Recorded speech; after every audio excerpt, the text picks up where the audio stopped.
they immediately stopped construction. You can see the foundations there. They immediately stopped. When they heard I was doing this, that would have destroyed Detroit. It would have destroyed Michigan. This plant would have taken up more than almost the whole state built. And it would have been very destructive. When they heard me speak, and they said, wow, if he gets in, we're gonna lose our shirt. So they stopped building. That's the impact that tariffs have. Again, you know, I say it, and I say it loudly. It's the most beautiful word, but now I say religion, love, and a couple of other things are more beautiful, because I got in a lot of problem with the fake news when they said, oh, other things are more important. God is more important, but these are the words. But I would say it's number 4 or 5. To me, it's the most beautiful. And I'll tell you what, I think really reciprocal tariffs, those 2 words, reciprocal makes tariffs really fair. There'd be no exemptions, right? It would be all auto imports? Any exemptions now, because you don't need to. With reciprocal, you don't need to. Mr. President, Gavin Clegg just arrived at the IRS. Fox Radio. Do you have a update on the TikTok negotiations? Yeah, we have a lot of people. Timeline's running out, isn't it? Sure, well, I have 90 days from about 2 weeks ago, right? And I'm sure it can be extended, but let's see, I don't think you'll need to. We have a lot of people interested in TikTok, and I hope to be able to make a deal. I think it would be good. You know, people have learned it's very popular, and we'll have to probably get approval from China to do it, but we have a lot of people that are interested, and a lot of people, I think China will be interested because it's to their benefit too. So I look forward to that, but we have a lot of people that are interested in TikTok, quite a few. Mr. President, Doge workers arrived today, Gavin Clegg and others arrived today at the IRS. Do you expect to close the IRS, or what are you expecting? No, I don't expect it, but I Someday. think that the Internal Revenue Service will be looked at like everybody else. Just about everybody's going to be looked at. So it's they're doing a hell of a job. It's an amazing job they're doing. And you know, that force is building. I call it the force of super geniuses, but it's building. And you know, they go up and they talk to some of the people about certain deals, and the people get all tongue-tied. They can't talk because these people get it. They're very smart people. We need smart people. Yes, Brian. On tariffs, sir. Yeah, Brian. Yes, sir. Mr. President, I know that during the campaign, it was huge in Pennsylvania as far as bringing back manufacturing. Have we talked to any CEOs since the tariffs were announced on steel and aluminum? What's the feedback from those? They are in love with it. As you know, in Pennsylvania, U.S. Steel is through the roof. They're all through the roof. That's why I didn't want U.S. Steel to make a deal with Japan or anybody else. I think it's going to do great. But I think maybe more than anybody else, the steel companies and aluminum companies, they're in love with what's happened. And this will eventually be the car companies and chip companies. We have to have chips made in this country. Right now, everything's made in Taiwan practically, almost all of it, a little bit in South Korea. But everything, almost all of it is made in Taiwan.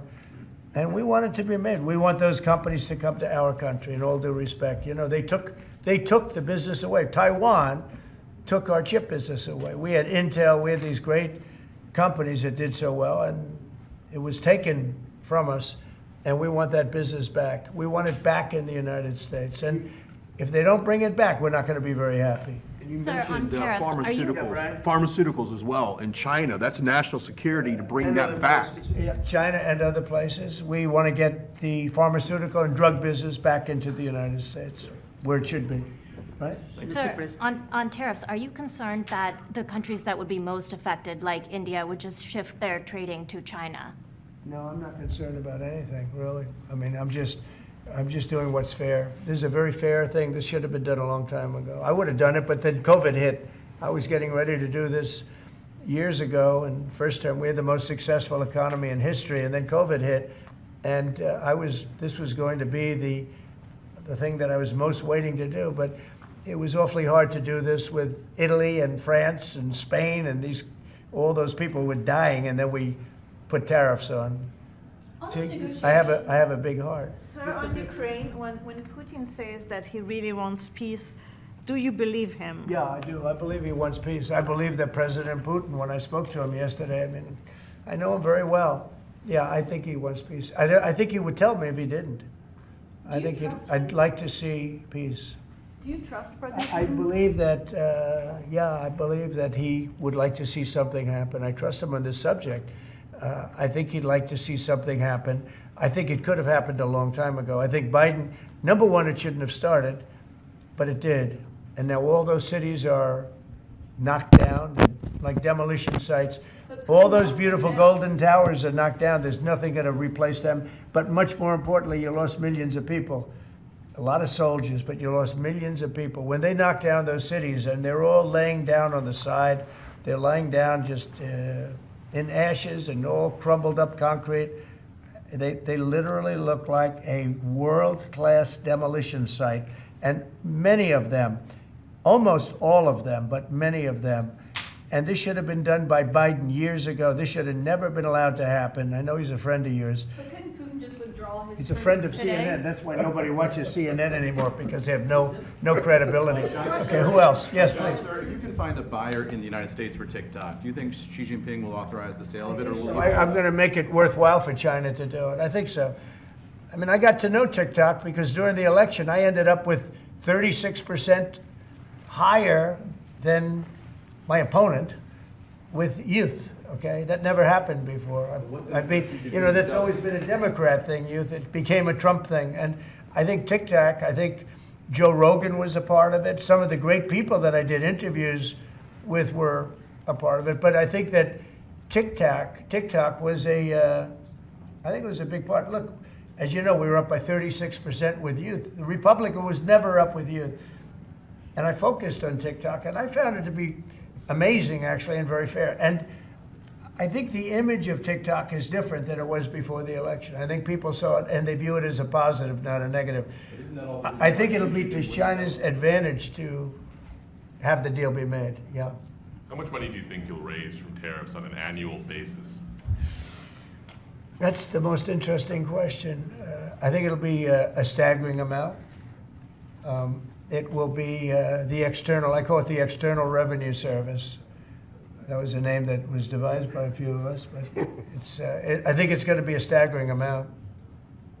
We've heard the number 1 trillion floated in meetings with senators. Is that a number you've thought of? I don't know, but already the Senate's saying, well, wait a minute, they're looking at some of the numbers and they're saying, whoa, look, we want to, I say America first, I say make America great again. That's what we're doing.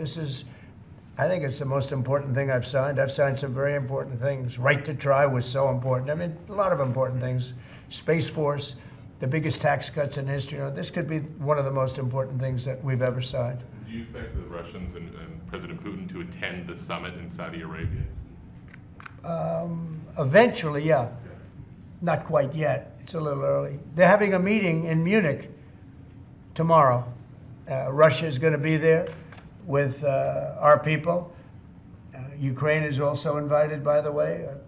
Not sure exactly who's going to be there from any country, but high-level people from Russia, from Ukraine, and from the United States. Do you want to add Russia back to the G7, sir? I'd love to have them back. I think it was a mistake to throw them out. Look, it's not a question of liking Russia or not liking Russia. It was the G8, and I said, what are you doing? You guys, all you talk about is Russia, and they should be sitting at the table. I think Putin would love to be back. Obama and a couple of other people made a mistake and they got Russia out. It's very possible that if that was the G8, you wouldn't have had the problem with Ukraine. And if I was president, you definitely wouldn't have had the problem with Ukraine. Russia would have never attacked Ukraine. But you ask a very good question, the G8. It used to be the G8 and then these people threw them out. And I was arguing with Trudeau and with numerous of the people. Actually, Prime Minister Abe, a great man from Japan, agreed with me 100%, and some of the others did too. But I got there, it was the G7, as you know. They had already been terminated. I think it would have been very helpful, and it still would be helpful to have Russia be a part of that mix. And I think if they were, I don't think you would have had the problem that you have right now. Russia Kicked them is out, part course, of the because G20. They kicked them out, of course, because they illegally annexed Crimea. I mean, how would you have responded if Russia invaded or took over? They took Crimea during Obama.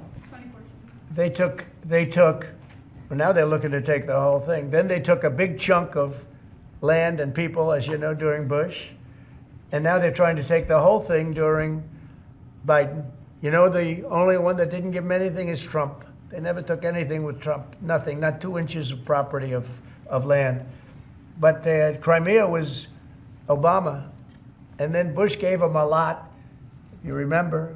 And then, in fact, it's a sort of a standard little phrase. And Biden's giving him everything because this is a war that shouldn't have been had. And the only one that didn't give him anything is Trump. It's just the way it is. What's your message from Wall Street about these tariffs? So there's been some nervousness on Wall Street about the impact. So, I mean, there hasn't been very much, and I think it's going to make the United States stronger, and in many ways it could make other countries stronger too. You know, other countries want to have a strong United States. They want to have a strong America, and I think it's going to make us very, very strong, much stronger. And we have a lot of work we're doing on the military. Our military already, I've authorized some contracts to be built that are very substantial. We're building the greatest equipment in the world. We have the greatest military equipment in the world. We're building it.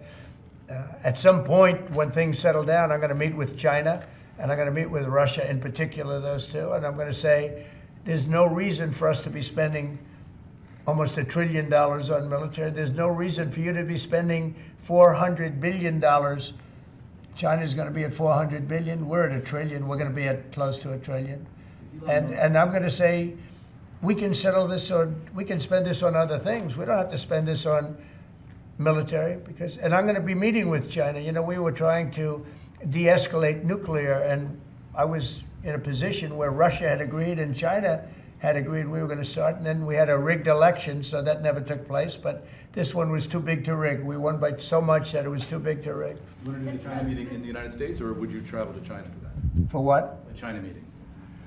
Would you do that here or I there? tell people all the time, you know, the question is who's going to have the first meeting, where are you going to, I say this to Putin, to President Xi, I say to everybody, never bothered me, you know, I'm willing to say I'll go first.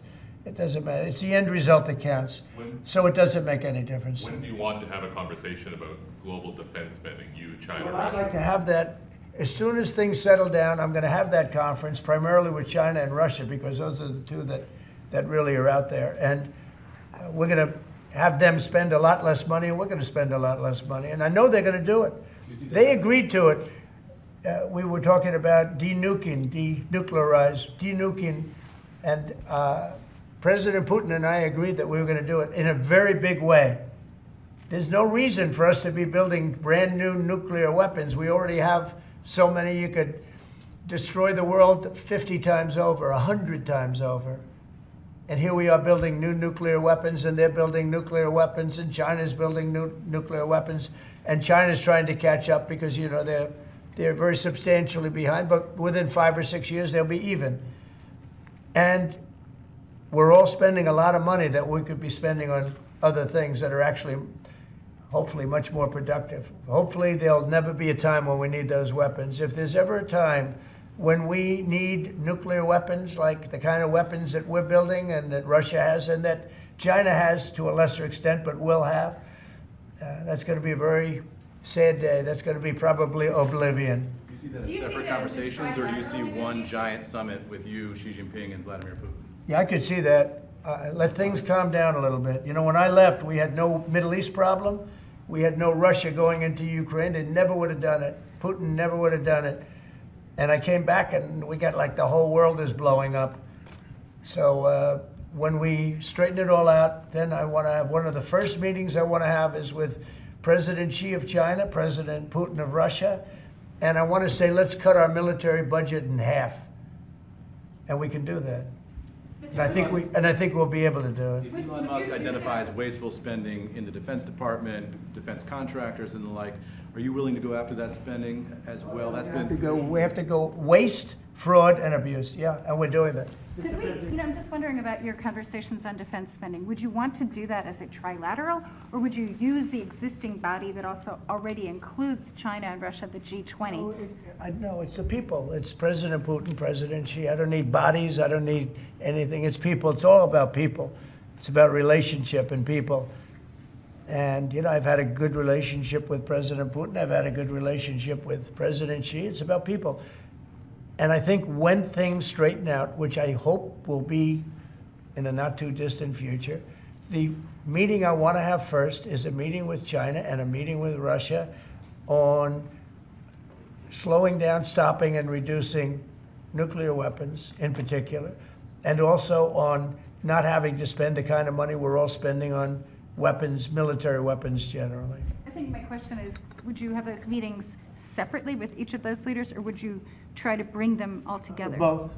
You start off separately, and that's what was happening. I was dealing with President Putin. We had really an understanding where we were going to denuclearize. What a beautiful term that is, right? Denuclearize. What a great thing if we could do that. And we were going to, he really liked the idea, and so did I. And we had then called China, and China was very open to it. And then COVID hit, and then we had a rigged election. But now there was no rigged election. Now we have an election that was too big to rig. That's what my whole theme was, too big to rig. And they tried, but they didn't pull it off. Sir, as part of the reciprocal tariffs, would you also direct agencies to study the impact they would have on prices in the U.S.? No, there's nothing to study. There's nothing to study. It's going to go well. The United States is going to become a very, very strong economically country. Yeah. Mr. President, in the past you have spoken against BRICS. India is part of BRICS. Do you want to dismantle BRICS, or you want to? US want to be part of? I don't care, but BRICS was put there for a bad purpose, and most of those people don't want it. They don't even want to talk about it now. They're afraid to talk about it because I told them if they want to play games with the dollar, then they're going to be hit with a 100% tariff the day they mention that they want to do it.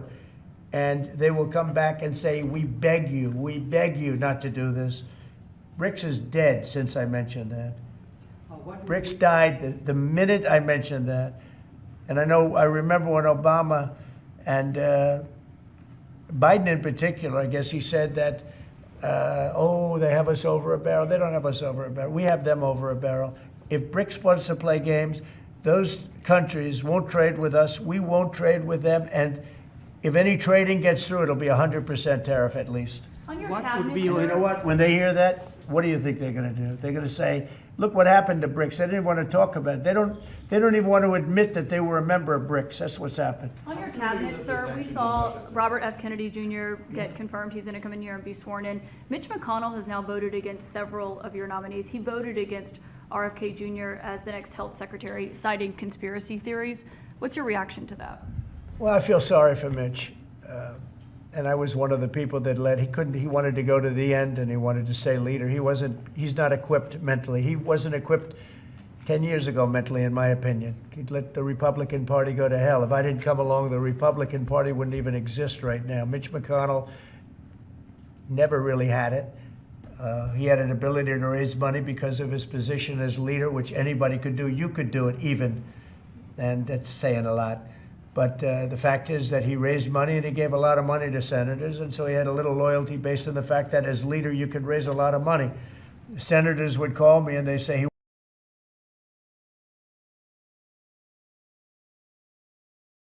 wants to give me 20, 25. I'd say, take the money. But he engendered a certain amount of, I don't even call it loyalty. He was able to get votes. But I was the one.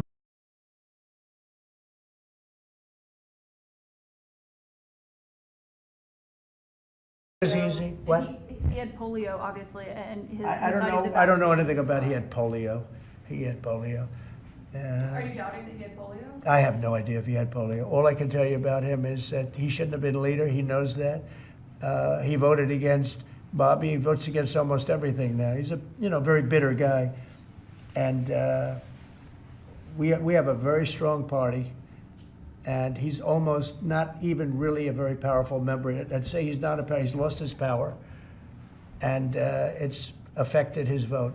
And it's one of those things. But in the meantime, Bobby did great, got more votes than anybody thought, and I think he's going to do phenomenally, just phenomenally in that position. And everybody else likewise did well. Not only well, they got more votes than anybody thought. Tulsi, look at how she did. She did great. Marco got 99 votes. How about that? And Marco got 99 votes. And Marco, by the way, I have to tell you, Marco Rubio's done a fantastic job. He's been a great Secretary of State. They're all doing great. But we're going to have a swearing in today, and maybe we're going to have a second one, because I hear we have a couple of them coming up. And the man behind me is doing a fantastic job, Secretary of Commerce. And I think you're going to see something very big come from today's signing. This is going to be a very important signing. Okay? On U.S. Steel, sir, can I ask very quickly? You said you'd meet with the head of that company and the Japanese company. U.S. Steel is going to be here, and a lot of the steel companies are coming. I think steel companies, they love what's happening to them. We saved it. If I didn't do the tariffs from my first term, you wouldn't have one steel company here. You wouldn't have one steel. There wouldn't be a steel company alive in the United States. And right now, they're going to be thriving. They're doing very well, but they're going to be thriving. They're going to be coming out. People are going to want to buy those steel companies like crazy. Are you still planning to mediate talks between Nippon Steel and U.S. Steel? Yeah, I don't know. I think U.S. Steel right now has all the power. The tariffs have given U.S. Steel a new lease on life. Okay? Thank you all very much. Thank you. Thank you. Thank you. Let's go. Let's go, guys. Quickly. Thank you, press.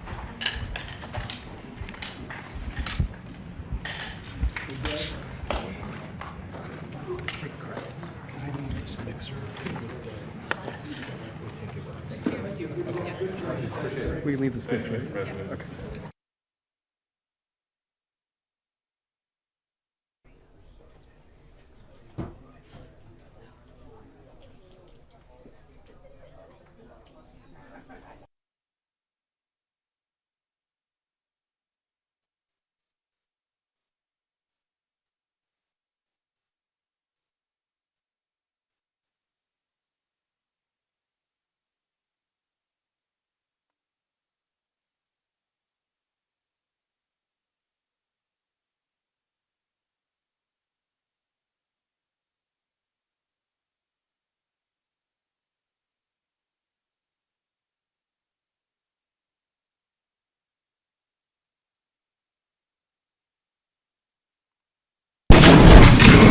You guys all set?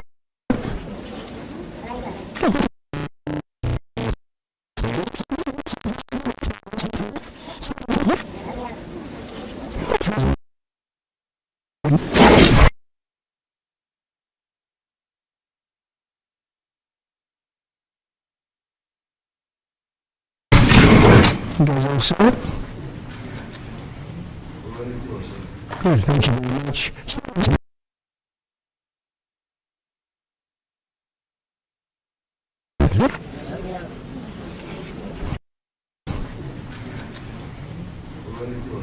Good, thank you very much.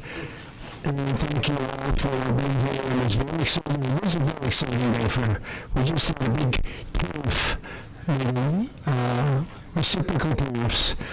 Should have been done 40 years ago, it wasn't, but it is now. It's a big moment actually. It's going to be a real